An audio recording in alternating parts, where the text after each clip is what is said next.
Well, remembering our lesson on pitch, before, this is how you install on a straight run a piece of MasterShield. First we check for the pitch of the roof. Is the lip of the gutter in line so that it maintains the pitch of MasterShield. Now here these shingles are curved down a little bit, so we're not measuring off the edge of the shingles.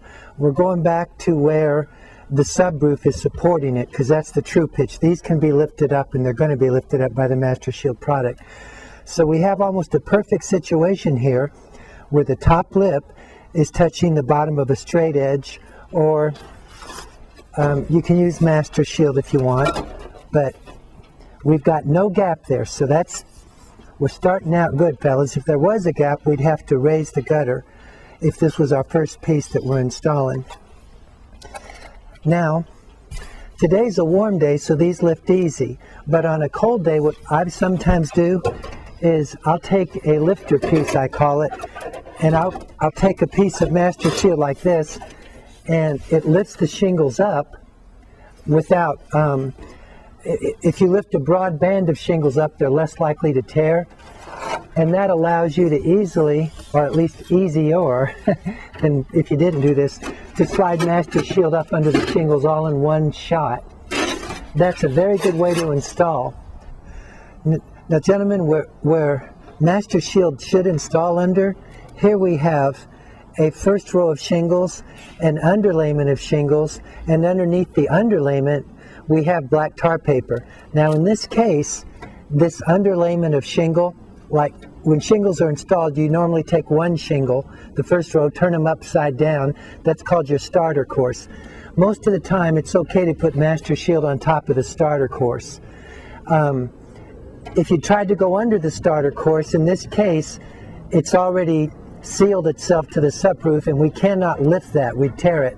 So MasterShield can go under your top row of shingles. We'll just say that, under the top row of shingles. And again, I could try to install MasterShield like this, lift each shingle as I go, and get it up under there. That's okay, but you're more likely to tear shingles that way.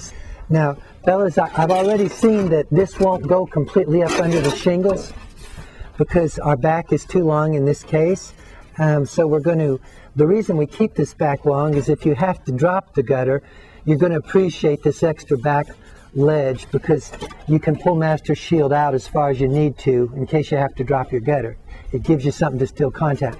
But in this case, we got a little bit too much back plane, so I'm going to trim it so it'll fit under there.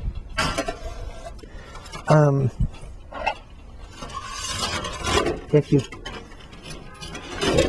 can get a cleaner trim. A cleaner trim would be if you scored this with a knife, a utility knife, and broke it. But since it's not going to be seen, you don't have to do that. It's okay to do that, but it's also okay if you're already up there and you gutter mechanics know what I'm talking about. You're 2 stories up and you don't really, if you're safe on the ladder, just go ahead and cut it where you are with your snips. I've trimmed off my rear edge, or my back ledge, back plane. Put MasterShield up under. Put my little helper up there. Normally this would be the male end, but because we had to put this piece, we started at an outside corner. You always want to start at an inside or outside corner and work from them if you've got one. But because I've done that, this is my male piece, so I'm going to have to lift up and so it can fit on down into my female piece, and there you go.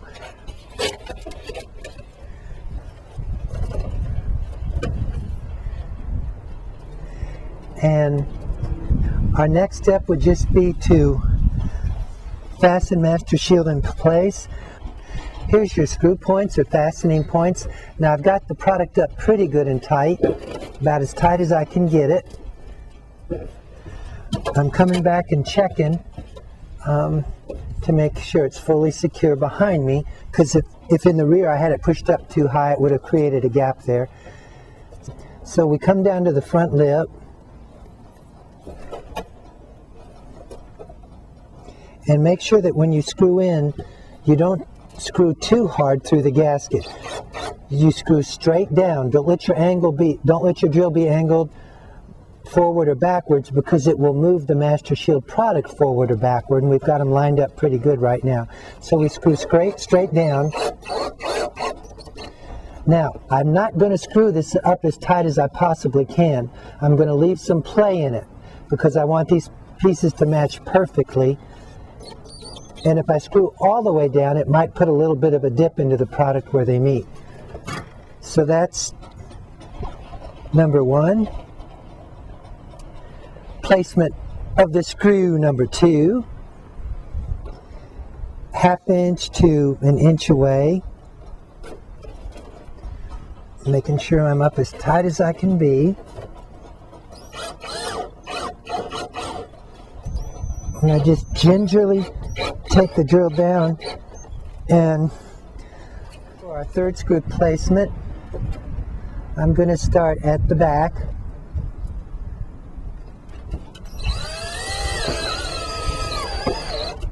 And bring it up tight, and that's awesome.